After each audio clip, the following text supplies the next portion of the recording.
교회에 예배 드리러 나온 사랑하는 여러분에게, 또 영상을 통해서 함께 예배하는 모든 우리 사랑하는 청년들에게 주님의 은혜가 함께 하시기를 정말 간절히 축원합니다.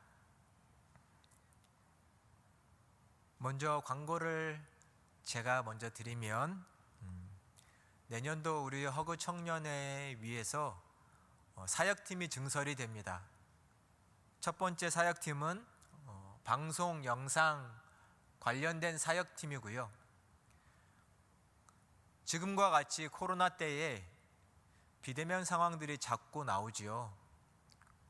이럴 때 우리 청년들을 방송으로, 영상으로, 비대면의 여러 수단들을 통해서 섬겨줄 수 있는 사역팀을 만들고자 하는 것이니, 이러한 사역에 관심이 있는 우리 청년들은 지원을 해주시면 좋겠습니다.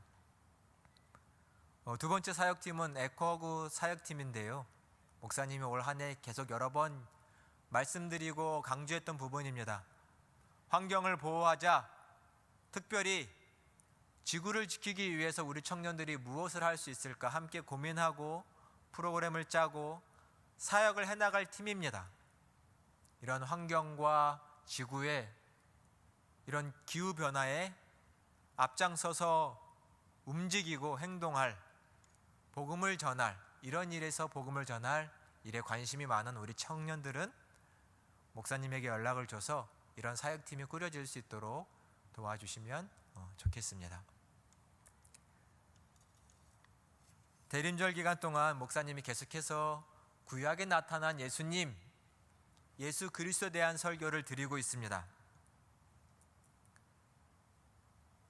예수님은 이 땅에 오시기 전에 이미 예언되어 계셨고 그 예언이 성취되었다라는 말씀을 드리는 것이죠.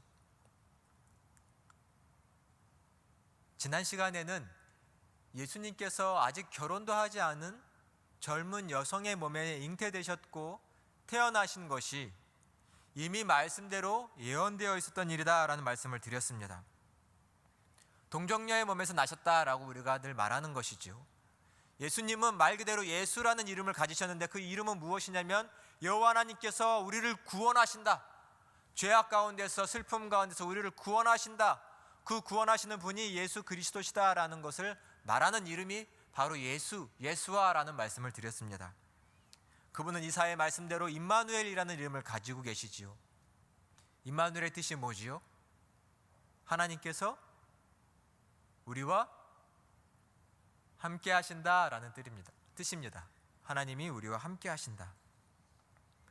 예수님은 태어나실 때부터 이미 구약의 말씀을 이루신 분이시다라는 것을 말씀드렸지요. 오늘은 창세기 3장의 말씀을 통해서 예수님께서 이미 첫사람 아담과 하와의 때부터, 그들이 범죄했을 때부터 이미 예수님에 대한 예언들이 나와 있었다라는 것을 함께 살펴보려고 합니다. 자, 사랑하는 여러분, 한번 따라해 주시겠습니까? 죄가 더한 곳에 은혜가 넘칩니다. 한 번 더 따라하겠습니다. 절망의 자리에 소망의 꽃이 핍니다. 아멘. 네. 죄가 더한 곳에, 죄가 시작된 곳에 하나님의 놀라운 은혜와 구원이 시작된다. 인간은 죄를 짓고 좌절하고 절망할지 모르지만 하나님은 바로 그 자리에 소망의 역사를, 구원의 역사를 이루시는 분이다라는 말씀을 드렸습니다. 창세기 3장에 보면 최초의 인간 아담과 하와가 나오지요. 아담과 하와가 범죄했습니다. 하나님의 말씀을 불순종했지요. 하나님은 그들을 심판하시고 벌을 주십니다. 또한 하나님이 그들을 향한 긍휼과 자비를 어떻게 베풀어 주셨는지도 창세기 3장에는 잘 나옵니다. 하나님께서는 아담과 하와에게 선악과를 따먹지 말라, 선악과를 따먹는 날에는 결코 반드시 죽으리라 라고 말씀하셨지만, 뱀이 하와에게 나타나서 하와를 꼬셨죠. 꿰었습니다. 뭐라고 꿰었을까요? 정말 하나님께서 동산 모든 나무를 먹지 말라고 하셨느냐? 그때 하와가 모든 나무는 먹을 수 있지만 선악을 알게 하는 나무는 우리가 먹을 수 없다라고 했습니다. 그때 뱀이 말했죠. 먹어도 괜찮아. 먹는다고 죽지 않아. 하나님이 죽는다고 하셨어? 아니야, 결코 죽지 않아. 먹는 날에는 너희의 눈이 밝아져서 선과 악이 무엇인지를 구별할 수 있고, 그러면 하나님처럼 되기 때문에 하나님이 먹지 말라고 한 거야. 먹어도 괜찮아, 죽지 않아 라고 하와에게 하나님이 하신 말씀을 바꿔서 거짓으로 고했습니다. 이 뱀, 이 마귀의 유혹은 성공을 거뒀지요. 하와는 이 선악과를 따먹었고 딴 선악과를 사랑하는 남편에게도 줘서 먹게 했습니다. 과연 뱀의 말대로 그들의 눈이 밝아져서 선악을 분별하게 됐나요? 하나님처럼 됐나요? 어떻게 되었지요? 말씀해 보면 선악을 분별하게 되고 하나님처럼 된 것이 아니라 그들의 눈이 밝아진 것은 무엇을 보게 됐냐면 서로가, 아담과 하와가 서로가 벌거벗은 것만 볼 수 있게 됐습니다. 우리가 이렇게 벌거벗고 있네? 예전에는 똑같이 벌거벗고 있어도 창피하지 않았는데 이제는 창피한 마음이 들었습니다. 아담과 하와가 서로를 어떻게 보게 된 거죠? 예전에는 한 몸으로, 하나로 보았다면 이제는 타인으로, 다른 사람으로 보기 시작한 거죠. 이러한 일이 아담과 하와가 범죄하고 나서 이루어졌습니다. 부끄러워졌습니다. 부끄러워져서 무화과 나뭇잎으로 자기의 몸을 가리기 시작했습니다. 가리고 가리면서 점점 서로 간에 벽을 만든 것이죠. 그들은 눈이 열려서 선악을 분별하게 된 것이 아니라 서로가 다르다는 것을 확인했고 서로에게 분리가 일어났고 또한 하나님과 사람 사이에도 분리가 일어났습니다. 하나님이 다 아시지요. 하나님께서 동산에서 아담을 부르십니다. 아담아, 아담아, 어디 있느냐? 아담아, 아담아, 어디 있느냐? 그때 아담이 뭐라고 대답했냐면, 하나님, 내가 부끄러워서, 벌거벗은 것이 부끄러워서 동산 나무에 숨었습니다 라고 말합니다. 하나님이 말씀하십니다. 아니, 누가 너가 벌거벗었다고 말하더냐? 누가 너희가 벌거벗은 것을 알려주더냐? 내가 먹지 말라고 한 그 선악과 열매를 따먹은 것이냐? 라고 물었습니다. 그러자 아담은 하와가 하나님이 저에게 주신 하와가 저를 먹게 했어요.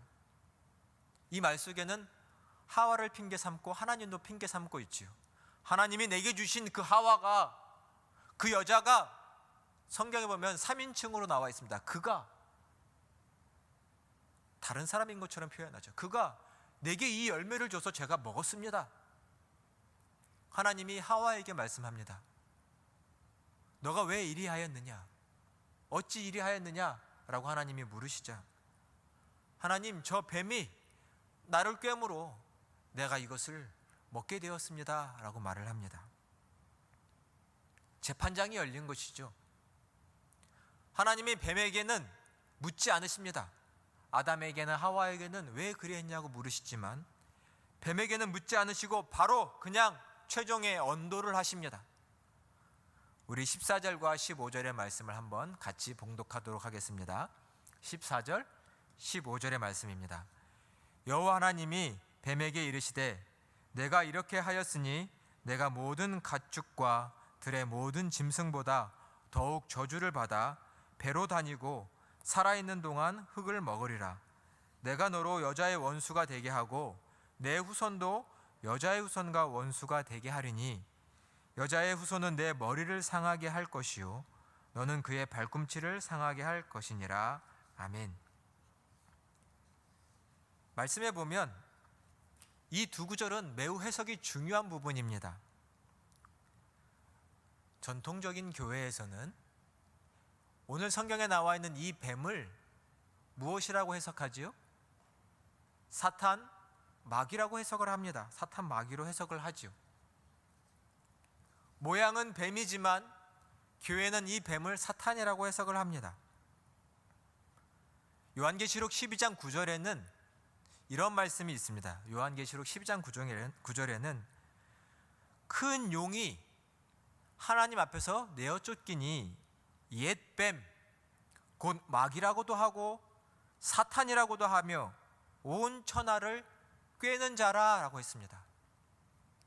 큰 용이 내어 쫓겼는데 옛날에 뱀이다라고 말을 하고 있습니다. 사탄이고 마귀인데 온 천하를 꿰는 자다라고 말을 하며 마귀 사탄에 대한 이미지가 요한계시록에는 큰 용 또 뱀으로 나오고 있습니다. 특별히 그 말씀에 있는 옛 뱀은 오늘 바로 이 창세기 말씀에 나오는 아담과 하와를 꿰는 뱀을 말합니다. 뱀은 마귀이고 사탄이죠. 이 뱀에 대한 사탄에 대한 하나님의 벌이 나오는데 특별히 14절 15절에서는 그 의미가 내용이 이중적으로 나와서 어떻게 보면 헷갈리기도 합니다.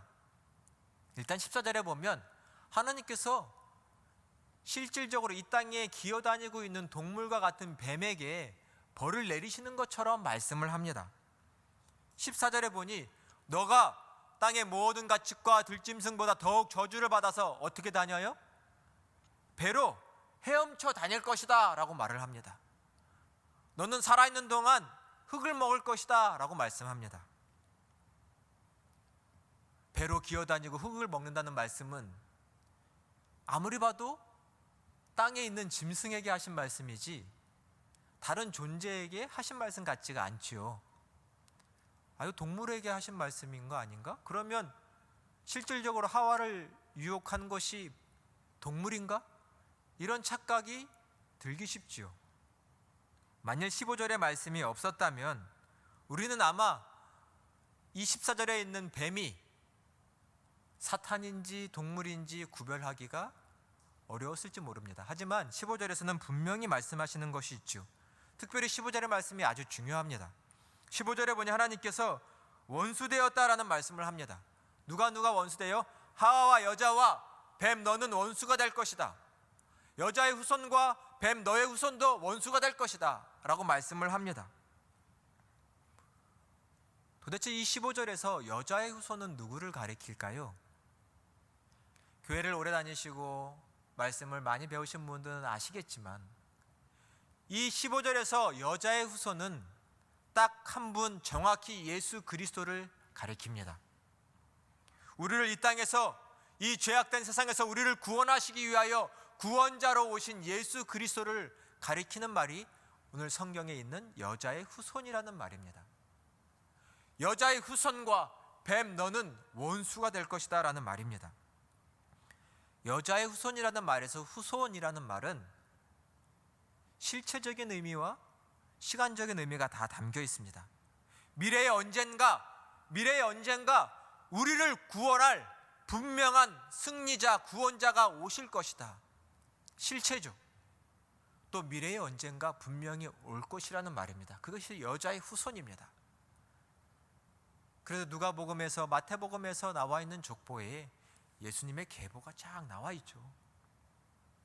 여자의 후손에서 예수 그리스도가 나실 것이다 라는 분명한 예언이 이미 나와 있는 것입니다. 창세기 13장 15절에. 반대로 뱀의 후손은 여자의 후손과 원수가 될 것이다 라고 말씀하셨는데 여기서 뱀의 후손이라는 말에서 후손은 시간적인 의미만 담겨 있다고 볼 수 있습니다. 왜냐하면 뱀은 이미 여자의 후손과 원수가 될 것이라고 15절에 써 있기 때문이죠. 뱀이란 마귀란 지금부터 영원히 세상이 끝날 때까지 하나님을 대적하고 모든 믿는 사람들과 세상 모든 사람들을 미혹해서 하나님을 대적하게끔 말씀대로 살지 않게끔 하는 존재인데 그 시간이 세상 종말까지라는 것입니다. 여자의 후손이 올 때까지 너는 여자의 후손과도 원수가 될 것이다 라는 말씀입니다. 그러나 15절의 후반절에는 어떻게 나와 있죠? 여자의 후손은 뱀 너의 머리를 상하게 할 것이고 뱀 너는 여자의 후손을 발꿈치만 상하게 할 것이다 라고 말씀합니다. 발꿈치만 상하게 한다는 말씀은 뭘까요? 신체의 부위를 상하게 한다는 말로 보기보단 작은 방해를 줄 수밖에 없을 것이다 라는 비유적인 말씀으로 보셔야 됩니다. 어떤 사람들은 여자의 후손이 예수님이기 때문에 발꿈치를 상하게 한다는 건 예수님의 발에 못 박히신 것을 상징하는 것이 아닐까, 이렇게 해석하기도 하지만 그렇게까지 해석할 필요는 없다고 생각이 됩니다. 뱀의 머리를 상하게 한다는 것은 뱀의 모든 권세, 모든 능력을 파하시는 예수 그리스도의 능력을 말하는 것이고, 뱀이 여자의 후손의 발꿈치만을 상하게 한다는 것은 작은 방해만을 줄 수 있을 뿐이라는 말입니다. 세상 사람들은 십자가에서 마귀가 승리했다고 예수가 조롱받았을지 모르지만, 예수 그리스도의 십자가의 죽음은 패배요, 권세가 무너진 것이 아니라 종국적인 승리를 위한 과정이었죠. 결국 예수님은 부활하심으로 최종 승리를 얻으신 분이십니다. 이 말씀이 나와 있는 것이죠. 예수님은 승리자로 왕으로 나오시고, 마귀는, 뱀은 패배한 자로, 결국 그 권세가 파괴된 자로만 말씀에 예언이 되어 있는 것입니다. 여러분, 놀랍지 않으신가요? 말씀에는 이미 아담과 하와가 하나님께 불순종하고 하나님을 멀리 떠났을 때부터 이미 예수 그리스도에 대한 말씀이 예언이 되어 있습니다. 구원의 계획이 나와 있습니다. 처음 인간은 하나님을 떠나 그 눈이 어두워져서 점점 하나님을 멀리 떠나는 것 같지만, 마치 사고를 친 어린아이가 허둥지둥 되는 것처럼 아담과 하와는 있지만, 하나님은 그때에도 이 첫사람 아담과 하와를, 온 인류를 어떻게 구원할 것인가 계획하시고 준비하시는 분이시라는 것입니다. 여기에 하나님의 자비와 긍휼이 있습니다. 하나님은 이미 이 순간부터, 범죄한 순간부터 우리를 구원하시려는 그 구원의 계획, 생명의 길을 열어놓으신 분이 하나님이십니다. 비록 아담과 하와를 사랑의 채찍으로 대하시지만 이들을 완전히 멸하지 않으시고 그들에게 다시금 생명의 기회, 살 기회를 주셨습니다. 참으로 놀랍다고 생각이 됩니다.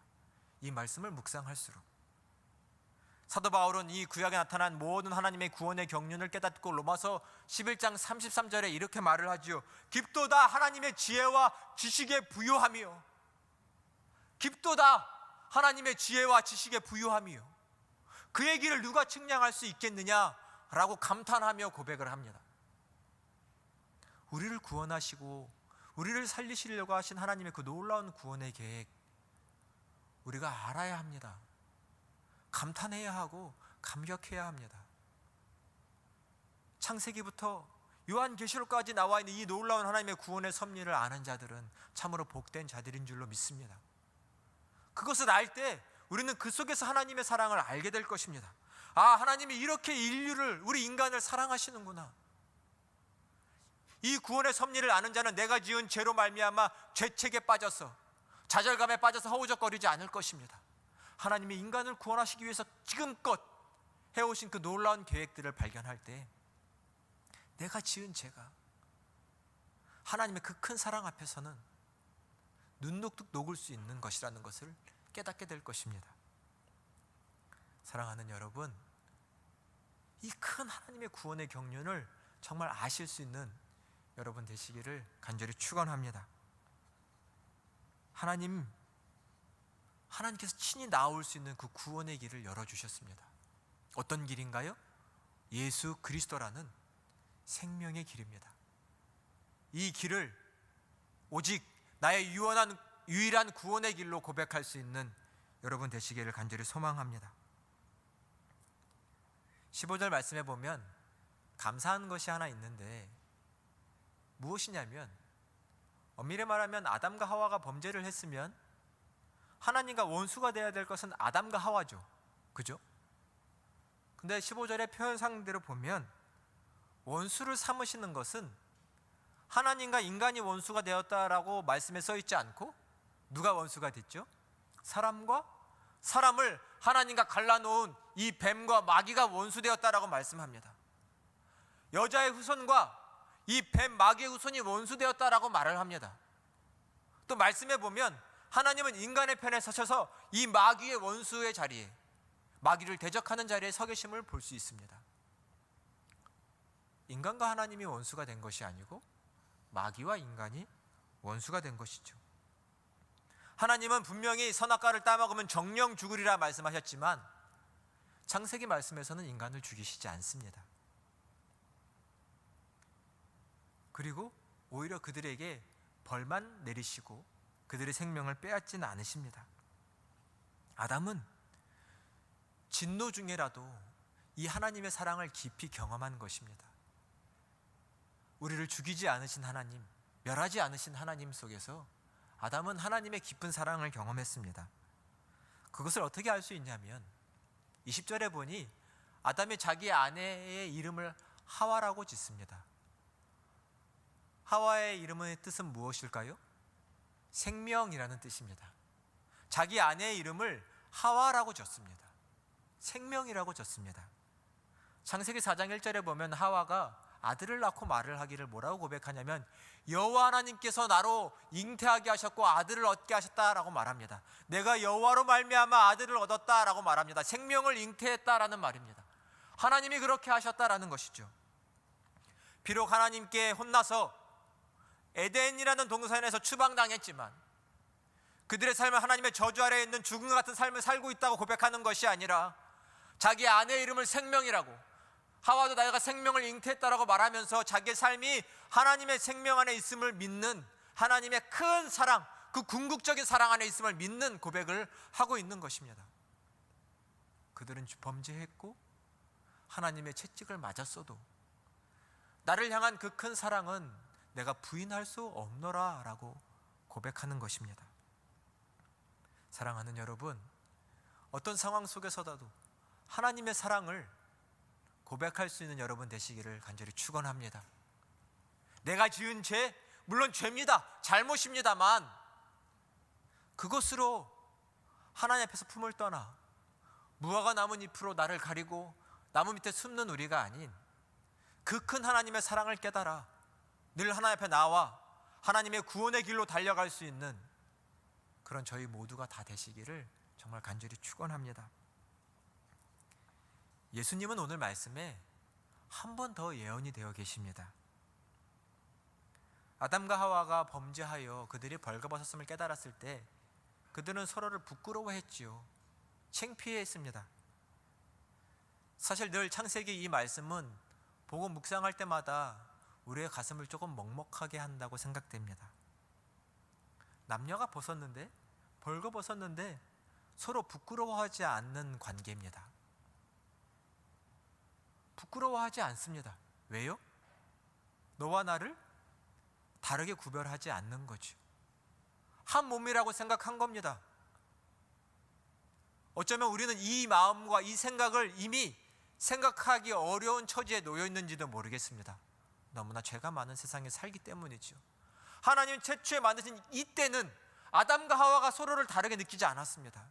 어떤 마음의 상태일까요? 우리라는 생각으로 가득했습니다. 하나였습니다. 근데 어느 순간 그들이 범죄하고 너와 나 다르다, 너는 남이다, 타인이다 라는 생각을 갖고 타인이기 때문에 나는 내 몸을 가려야 하는 부끄럽게 느끼는 그 마음의 상태, 우리라는 생각에서 나라는 생각으로 생각이 점점 좁아지고 나라는 이기심이라는 생각에서 나오는 행동들이 있습니다. 욕심과 악행과 싸움과 다툼과 때로는 그로 인한 상처들이 인간 세상에 만연하게 된 것이지요. 이 이기심이라는 마음은 아무리 내 마음에서 뗄래야 뗄 수 없는 병든 내 마음의 장기 같습니다. 인간이 죽고 나서야 멈춰버리는 마음 같습니다. 그것이 이기심이죠. 하나님을 믿고 나서도 이 이기심 마음 떨쳐버려야지 하지만 쉽게 떨쳐지지 않는 것은 마치 아담이 평생 땀을 흘려 수고해야지만 먹을 수 있었던 것처럼 평생 수고해야 할 일처럼 느껴집니다. 수고하고 또 수고해도 내 마음을 비우고 또 비워도 내 이기심이 쉽게 떨쳐지지 않는 것은 어쩌면 인간의 운명이 아닐까요? 그것이 우리의 마음입니다. 이런 우리에게 정말 하나님의 크신 은혜와 도움이 있으셔서 서로를 품을 수 있는, 하나로 여길 수 있는 복된 마음을 가지고 살 수 있는 사랑하는 여러분 다 되시기를 축원합니다. 아담과 하와는 나뭇잎으로 가렸습니다. 가리고 여러분 한번 상상을 해보세요. 무화과 나뭇잎으로 만든 이 옷이 며칠이나 갈까요? 나뭇잎 처음에는 따면 싱싱하겠지만 곧 시들겠죠. 마르겠죠. 또 막 입다 보면 떨어질 수도 있죠. 3, 4일 갈까요? 길게 가봤자 5일 갔을까요? 여러분이 한번 입는다고 생각을 해보세요. 나뭇잎으로 가린 옷, 불안해서 입을 수 있으시겠어요? 떨어졌을까봐. 떨어지면 내 몸이 보이잖아요. 불안하겠죠, 그죠? 창세기 말씀에서 무화과 나뭇잎으로 엮은 이 옷은 하나님을 떠난 죄인들이 자기의 삶을 지지해 보기 위해서 인간이 하는 모든 노력과 수고들을 상징합니다. 그들은 나뭇잎으로 엮어서 내 삶을 지탱해 보려고 하지만 하나님을 떠난 인생들의 모든 수고와 노력은 이 나뭇잎 사기와 같습니다. 쉬 사그라들고 시들어버리고 떨어질 수 있는, 모래성같이 쉬 무너질 수 있는 이 모든 인간의 노력을 무화과 나뭇잎으로 비유하고 있습니다. 인간에게는 끝없는 불안이 있지요. 내가 아무리 노력했어도 내가 노력한 것을 누가 빼앗으면 어떡하지? 내가 이렇게 열심히 수고한 것들이 허사로 돌아가면 어떡하지? 이 마음속에는 끝없는 불안과 걱정이 있지요. 이러한 모습이 무화과 나뭇잎을 엮어 입은 아담과 하와의 모습 속에 발견할 수 있는 것이죠. 우리의 모습이 이렇습니다.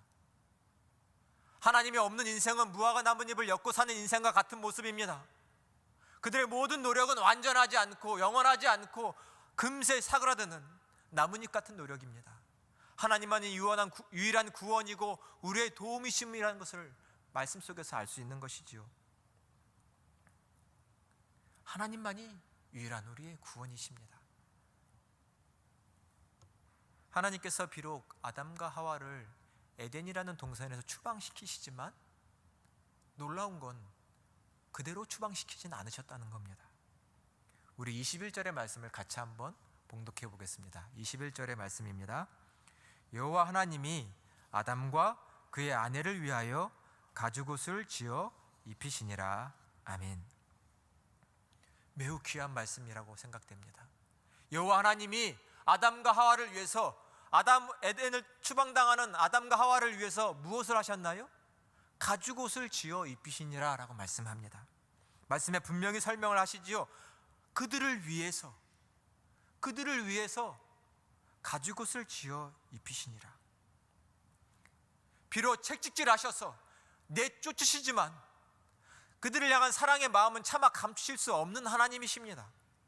감추실 수가 없었습니다. 그렇게 내보낼 수 없으셨던 것이지요. 마치 사고친 자녀를 보고 부모가 너무 큰 사고 쳐가지고 그냥 너무 속상해서 혼을 내고 집 밖으로 내쫓았습니다. 만약 오늘처럼 첫눈이 내리는 추운 겨울이라면 부모는 자식의 외투 속에다가 돈을 집어넣어 놓고선 집 밖으로 휙 던지면서 너는 내 자식 아니야, 들어오지 마, 이렇게 호통칠지라도 진짜 부모의 마음이 그런가요? 혼내면서도 자식 생각하는 것이 부모의 마음이죠. 마치 그 부모처럼 하나님이 행동을 하시는 것이죠. 내쫓지만 나뭇잎 사기로 애써 옷을 입고 나가려고 하는 그들을 향해 하나님이 가죽옷을 입히셨다라는 것이죠. 이 속에 나타난 하나님의 사랑과 마음을 여러분은 느껴지시나요? 특별히 이 가죽옷은 동물을 잡아 희생을 시켜야지만 얻을 수 있는 것이지요. 동물이 죽임을 당하고 희생을 당합니다. 구약 성경을 쭉 읽어보시면 바로 여기에서 동물이 처음으로 희생을 당하게 되죠.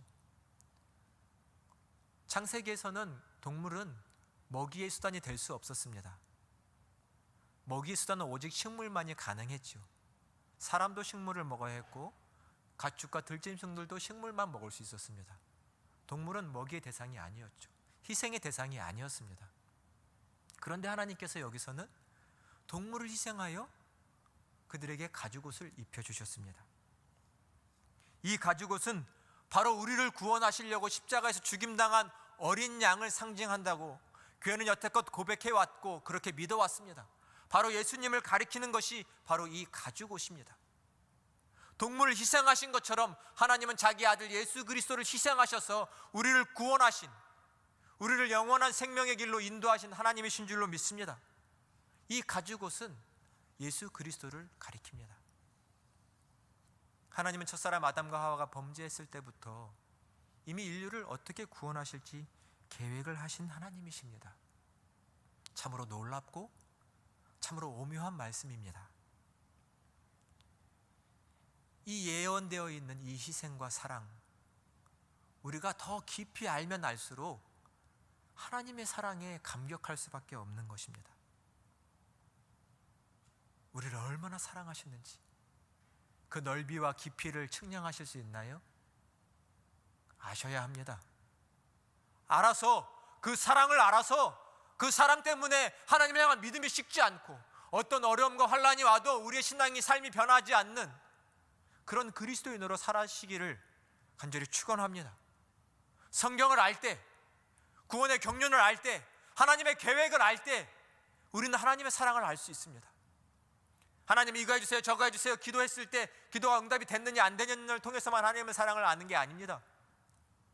정말 이 성경에 나와 있는 이 놀라운 구원의 경륜,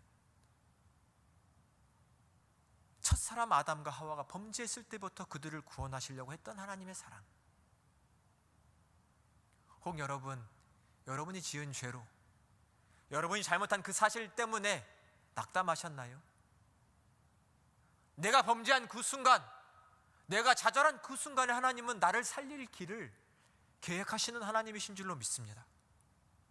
좌절하셨나요? 하나님은 이미 그 순간 우리를 너무나 사랑하시는 아버지시기 때문에 그 순간 우리를 건져낼, 우리를 구원할, 우리를 살릴 방법을 만드시는 하나님이신 줄로 믿습니다. 그 하나님을 한결같이 신뢰하시기를 바랍니다. 그리고 그분의 뜻 가운데 그 놀라운 구원의 계획이 이루어지고 성취될 것입니다. 예수님은 이미 창세기에서부터 그분의 놀라운 구원의 계획이 예언되어 있었고 성취하셨고 지금도 성령을 통해서 각 사람을 구원의 길로 인도해 주고 계십니다. 사랑하는 여러분, 이 대림 시기, 예수 그리스도의 성탄을 기다리는 이 시기에 어찌 보내고 계신가요?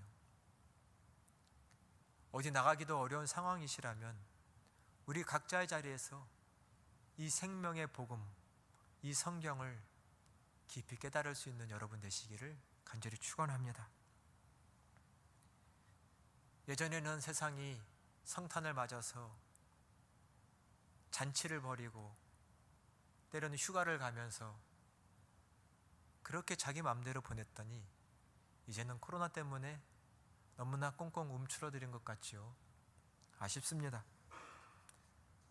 사랑하는 그리스도인들은 성탄을 어떻게 기다려야 할까요? 계속 말씀을 드리는 것처럼 정말 하나님 말씀에 귀 기울이는 여러분 되시기를 축원합니다. 그 구원의 경륜 정말 놀랍습니다. 창세기부터 나와 있는 그 모든 말씀들을 하나하나 배울 수 있는 여러분 되시기를 축원합니다. 그 말씀은 다 나를 향한 사랑의 메시지입니다. 그 구원의 복음을 깨달을 때 세상이 흔들 수 없는 믿음의 사람들이 다 되실 것입니다. 그리고 세상을 향해 오직 구원의 길은 예수 그리스도밖에는 없다고 선포할 수 있는 여러분이 되실 겁니다. 세상은 다른 구원의 길이 있다고 말할지 모르지만, 이 종교 저 종교가 다 맞다고 말할지 모르지만, 우리 그리스도인은 오직 예수 그리스도만이 구원의 길이라고 선포할 수 있음은 이미 하나님의 계획이 그렇기 때문입니다. 창세기부터 요한계시록까지 모든 인류의 역사에서 하나님의 구원의 계획은 오직 예수 그리스도, 그분의 십자가와 부활밖에는 없습니다. 이것을 확신할 수 있는 것은 오직 하나님의 말씀을 더 깊이 알 때만입니다. 이 대림 시기, 말씀 안에서, 이 생명의 복음 안에서 예수 그리스도를 기다릴 수 있는 우리 사랑하는 허구 공동체 여러분이 다 되시기를 주님의 이름으로 축원합니다. 기도하겠습니다. 은혜와 사랑이 풍성하신 하나님, 감사드립니다. 비록 비대면 상황이지만은 하나님을 예배하는 자리, 생명의 말씀의 자리로 우리를 불러주시니 감사합니다. 성령님, 주신 말씀을 우리의 영의 마음에 새기고 살 수 있도록 은혜 베풀어 주시옵소서. 인간이 범죄한 그 순간 구원의 길을 예비하신 하나님, 그 사랑을 잊지 않게 하여 주시옵소서. 우리가 하나님께 등을 돌릴 때 하나님은 다시금 돌이킬 길을 예비하신 아버지신데, 그 사랑을 알수록 하나님만 바라보며 하나님만 찬양하며 높이며 예배할 수 있는 하나님의 자녀들이 되도록 축복하여 주시옵소서. 이 대림식이 더욱 하나님께만 가까이 나아갈 수 있는 저희 되기를 원합니다. 구원의 복음을 깨닫고 하나님만을 높여드리기를 원합니다. 우리의 마음을, 신앙을 새롭게 하여 주시옵소서. 주여, 우리의 가정 위에, 일터 위에, 주님의 몸된 교회 위에 평화의 왕으로 와 주시옵소서.